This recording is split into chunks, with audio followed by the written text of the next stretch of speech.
மருத்துவமனையில் டாக்டர் தன்னை சுற்றி உட்கார்ந்திருக்கும் ஐவரின் முகத்தை பார்த்து அவர்களின் அம்மாவின் உடல்நிலையை பற்றி சொல்ல ஆரம்பித்தார். எல்லோர் மனதிலும் ஒரே கேள்வி, அம்மாவை இனி யார் பார்த்து கொள்வது? டாக்டர் உறுதியாக சொல்லிவிட்டார், இனிமேல் அம்மாவுக்கு படுக்கையில்தான் எல்லாம். அம்மாவை கவனிக்க ஒரு நர்ஸ் மேற்பார்வையில் இருந்தால் குணமாக வாய்ப்பு உண்டு. அதுவும் 100% சொல்ல முடியாது. எல்லோருக்கும் இளையவள் பானு, ஏன் டாக்டர் ஹாஸ்பிட்டலே வச்சு பார்த்தா என்ன? டாக்டர் சிரித்தார். அது உங்கள் விருப்பம்.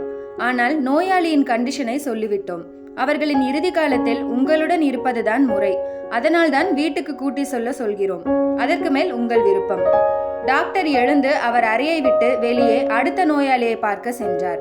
ஐவரில் மூத்தவரான நாராயணன் முகத்தில் தீவிர சிந்தனையில் இருப்பது தெரிய வந்தது. அவருக்கு நாளை டெல்லியில் ஒரு முக்கிய கான்ஃபரன்ஸ் இருக்கிறது. அது அவருக்கு முக்கியம். என்ன செய்வது என்ற யோசனையில் இருந்தார். ஐவருமே வெவ்வேறு இடத்திலிருந்து வருபவர்கள். அம்மா இவ்வளவு சீக்கிரம் படுத்து விடுவாள் என நினைக்கவில்லை. இத்தனை நாள் தனியாகத்தான் வாழ்ந்தாள். ஒரு நாள் கூட உடல்நிலை சரியில்லை என்று படுக்கவில்லை. அவள் பெற்ற ஐவருமே இன்று நல்ல நிலையில் இருக்கிறார்கள். அவள் கணவர் இருக்கும்போதே கல்யாணம், உத்தியோகம் என்று அனைத்து கடமைகளையும் முடித்துவிட்டாள். கணவன் இறந்த பின்னால் ஒருவர் வீட்டுக்கும் போக விருப்பப்படவில்லை. காரணம், ஒருவர் கூட என் வீட்டுக்கு வந்துவிடு என்று கூப்பிடவும் இல்லை. இதுவே அவள் மனதுக்கு பெரும் உறுத்தலாயிருந்தது. தன் வாழ்நாளின் இறுதி வரை யாரிடமும் போகக்கூடாது என மனதில் வைராகியம் வைத்து கொண்டாள். கணவனின் பென்ஷன் பணமும் இவளது பென்ஷன் பணமும் அவளை தனியாக ஒரு சிறிய பிளாட்டில் தங்க வைத்தது. காலையிலும் மாலையிலும் ஒரு வேலைக்காரி வந்து வீட்டை சுத்தம் செய்து பாத்திரங்களை கழுவி வைத்துவிட்டு சென்று விடுவாள்.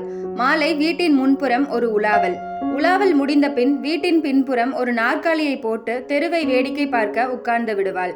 அவள் இருந்த பிளாட் வீட்டின் பின்புறம் சிறிய விளையாட்டு மைதானமும் பூங்காவும் இருந்ததால் மாலை வேளையில் அங்கு குழந்தைகளின் விளையாட்டு சத்தம் கேட்டுக்கொண்டே இருக்கும். அவர்களின் அம்மாமார்கள் உட்கார்ந்து பேசிக் கொண்டிருப்பதை இவள் வீட்டு முன்புறம் தாழ்பால் போட்டுவிட்டு பின்புறம் கதவை திறந்து வைத்து பால்கனியில் ஒரு நாற்காலியில் அமர்ந்து கொண்டு கீழே நடப்பவைகளை பார்த்து பொழுது போக்குவாள்.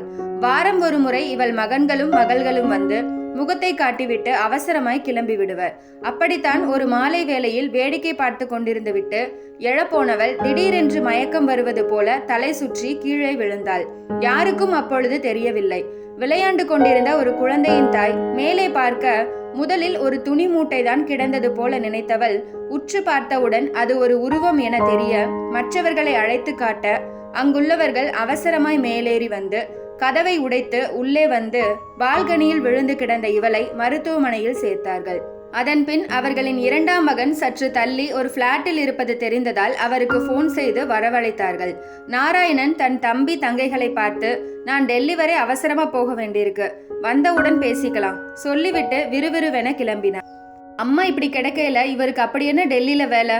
மூன்றாவது பெண் பத்மா முணுமுணுத்தாள். எங்களுக்கு மட்டும் அவசரம் இருக்காதா? 2 நாட்களாக அவர்களுக்குள் எந்த முடிவுக்கும் வர முடியவில்லை. அண்ணன் வரட்டும் என்று தீர்மானத்தை ஒத்தி போட்டு தப்பித்து கொண்டார்கள்.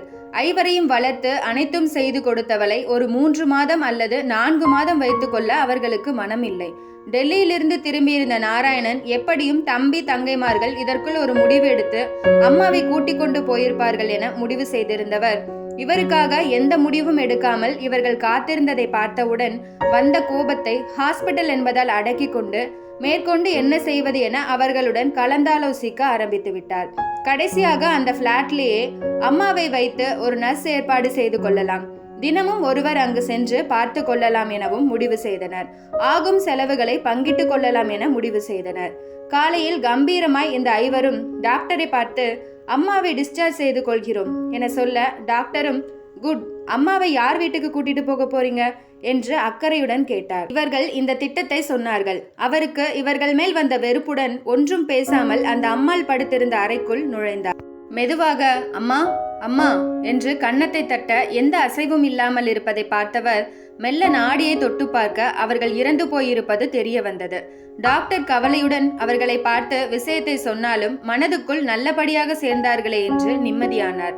இந்த செய்தியை கேட்ட இவர்கள் முகத்தில் கவலையை காட்டுவது போல இருந்தாலும் ஒவ்வொருவரும் நிம்மதி பெருமூச்சு விட்டனர், தப்பித்து விட்டோம் என்று.